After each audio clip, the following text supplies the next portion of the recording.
नमस्कार। पुलिस ने फिर एक बार साबित कर दिया कि अपराधी कितना भी बड़ा शातिर क्यों नहीं हो, पुलिस से बच नहीं सकता।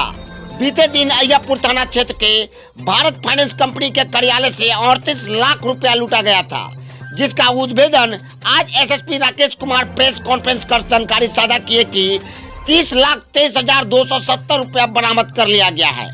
आपको बता दें कि एसएसपी के निर्देश पर सिटी एसपी, एएसपी, डीआईओ के टीम व अय्यापुर थाना अध्यक्ष के अथक प्रयास व सीसीटीवी फुटेज के आधार पर इस केस का सफल उद्भेदन हो सका। लुटेरा कोई और नहीं बल्कि भारत फाइनेंस कंपनी के कर्मचारी है, जिसका नाम किशन गुप्ता पिता उमा शंकर थाना रामनगर बताया गया है, जो कि ब्रांच क्रेडिट मैनेजर के पद पर जॉब कर रहा था। तो वही दूसरा कर्मचारी इरफान अली पिता शकील अहमद बताया गया है, जो कि फाइनेंस कंपनी में यूनिट मैनेजर के पद पर काम कर रहा था। कांड के उद्भेदन व गिरफ्तारी में सम्मिलित टीम को एसएसपी ने 25,000 रुपया पुरस्कार स्वरूप दिया गया। आइए सुनते हैं एसएसपी ने प्रेस वार्ता में क्या कुछ कहा। अय्यापुर थाने के अंतर्गत 7 तारीख को एक मामला प्रतिवेदित हुआ था 392 का, जिसमें एक निजी माइक्रो फाइनेंस कंपनी है, जिसमें 38 लाख रुपए की लूट की बात प्रकाश में आई थी। मामला चूँकि काफ़ी संवेदनशील था और जो लूट की राशि थी वो काफ़ी बड़ी थी, इसको देखते हुए सिटी एसपी साहब के निर्देशन में, अनुश्रवण में और ईएसपी जो टाउन है अवधेश दीक्षित, उनके नेतृत्व में एक एसआईटी गठित की गई थी। इसमें अय्यापुर के थानाध्यक्ष रोहन थे और जो डीआईओ के प्रभारी हैं लाल किशोर थे, और दोनों ही की पूरी टीम इसमें लगातार कार्य कर रही थी। चूँकि शुरू में केस पूरी तरीके से ब्लाइंड था, तो जितने भी वैज्ञानिक अनुसंधान के आयाम और तरीके हो सकते हैं वो सभी हम लोग इसमें कर रहे थे। और कल देर रात्रि इसमें इस टीम को एक सफलता प्राप्त हुई है। इस घटनाक्रम के पीछे जो मुख्य अभियुक्त थे वो इस जो माइक्रो फाइनेंस एजेंसी है, इसके जो यूनिट मैनेजर इरफान नाम है उनका, वो थे। इसकी प्लानिंग उनके द्वारा तैयार की गई और इसमें इनके एक साथी और थे जिनका नाम किशन गुप्ता है, जो ब्रांच क्रेडिट मैनेजर है उसी कंपनी में। उनको इन्होंने साथ में लिया। इन दोनों लोगों ने मिलकर घटना के 2 सप्ताह पहले इसकी प्लानिंग की और प्लानिंग में ये तय था कि जिस दिन राशि काफ़ी ज़्यादा होगी उस दिन घटना को अंजाम दिया जाएगा। जो किशन गुप्ता हैं उन्होंने अपने चचेरे भाई से संपर्क स्थापित किया और उनको तैयार किया इस घटना को करने के लिए। और इन्होंने घटना के 2-3 दिन पहले ही 2 नए सिम परचेज किए, जिसमें एक सिम अपने पास रखा और एक सिम अपने चचेरे भाई को दिया, और दोनों सिमों का प्रयोग केवल आपस में ही बातचीत करने के लिए किया।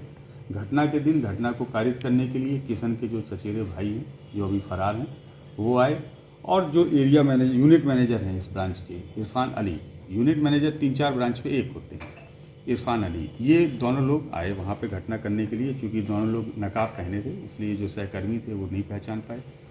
जो किशन गुप्ता हैं वो पहले से बैंक में मौजूद थे, एजेंसी के अंदर मौजूद थे, और इन सब की मिली भगत से लगभग 37,90,000 रुपया ये लोग लूट के ले गए। इसमें हम लोगों ने 2 लोगों को गिरफ्तार किया है, जिसमें एक किशन गुप्ता हैं, दूसरे इरफान अली हैं। इसके अतिरिक्त तीसरे एक अभियुक्त जो किशन गुप्ता के चचेरे भाई हैं वो फरार हैं। जो मोबाइल लूट के ले जाए गए थे अपराधियों के द्वारा, जिनकी संख्या 3 थी, उन तीनों मोबाइल को भी जब्त किया गया है। घटना में प्रयुक्त एक हथियार चाकू, उसको भी हम लोगों ने जब्त किया है। घटना में जिस मोटरसाइकिल का प्रयोग किया गया था उस मोटरसाइकिल को भी हमने बरामद किया है। इसके अतिरिक्त जो लूटी गई राशि थी उस राशि में से 30,23,270 रुपये भी हम लोगों ने जब्त किए हैं।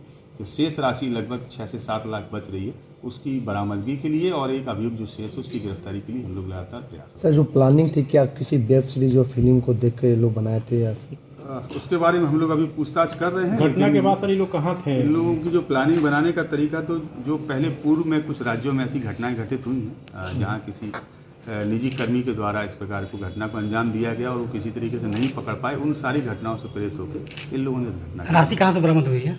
राशि इसमें जो इरफान अली है उनकी ससुराल है मोतिहारी में एक जगह पे, वहाँ से बरामद की गई। ससुराल के लोग भी इन्वॉल्व थे क्या? नहीं, उनको इस चीज़ की जानकारी नहीं थी। चूँकि ये ऐसी एजेंसी में काम करते हैं तो कई बार कैश रहता है, तो वो लोग यही जानते थे कि इस जो एजेंसी है उसका कैश है। इन दोनों के अलावा अन्य भी की भी संलिप्तता है? हाँ, एक व्यक्ति और इसमें अभी बाकी है, उनकी गिरफ्तारी के लिए हम लोग। लूटी गई राशि में क्या योजना ये लोग बना रहे थे, कहीं खपाने के लिए या कहीं? अभी तक इनका इतना ही प्लान था कि इसमें टोटल 3 लोग थे और इनका तीनों का इक्वल बंटवारा इन लोगों को करना था। जैसे इसमें लगभग 37 लाख रुपए, तो 12.25 लाख के लगभग पर व्यक्ति अपना हिस्सा लेता है।